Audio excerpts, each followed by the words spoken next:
ভোটের আগে প্রচার একেবারে তুঙ্গে। তো মমতা বন্দ্যোপাধ্যায়ের আজ কি কর্মসূচি রয়েছে, কোথায় সভা রয়েছে, কোথায় রোড শো রয়েছে জানবো। সোমরাজ প্রতিনিধি আমার সঙ্গে সরাসরি রয়েছেন। সোমরাজ, মমতা বন্দ্যোপাধ্যায়ের আজকের কর্মসূচি কি?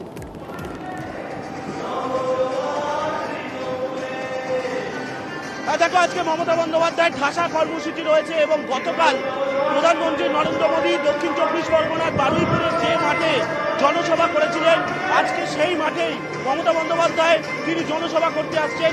আর কিছুক্ষণের মধ্যেই মমতা বন্দ্যোপাধ্যায় এসে পৌঁছাবেন বারুইপুরের সাগর সংঘ ময়দান, যেখানে গতকাল প্রধানমন্ত্রী নরেন্দ্র মোদী সভা করেছিলেন।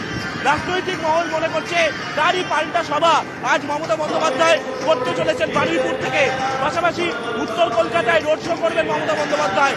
গতকাল যে রুটে প্রধানমন্ত্রী নরেন্দ্র মোদী উত্তর কলকাতায় রোড শো করেছেন, অর্থাৎ শ্যামবাজার কাঁচবাজার মোড় থেকে সিমলা স্ট্রিট পর্যন্ত, আজকে সেই রুটেই মমতা বন্দ্যোপাধ্যায় রোড শো করবেন। পাশাপাশি ডায়মন্ড হারবার কেন্দ্রের তৃণমূল কংগ্রেস প্রার্থী অভিষেক বন্দ্যোপাধ্যায়ের সমর্থনে মমতা বন্দ্যোপাধ্যায় আজ সভা করবেন। তারপর কালীঘাট ক্রসিংয়েও মমতা বন্দ্যোপাধ্যায়ের একটি সভা করার কথা রয়েছে। সব মিলিয়ে 4টি রাজনৈতিক কর্মসূচি রয়েছে মমতা বন্দ্যোপাধ্যায়। ধন্যবাদ সোমরাজ।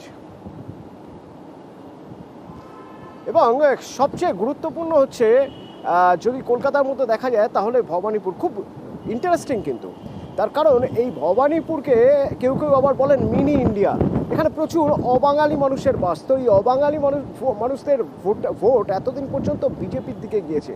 এবার কিন্তু সবাই চাইছেন ওই অবাঙালি ভোট টানতে। কিভাবে টানবেন, কি তাদের অঙ্ক, জানাবো বিরতি।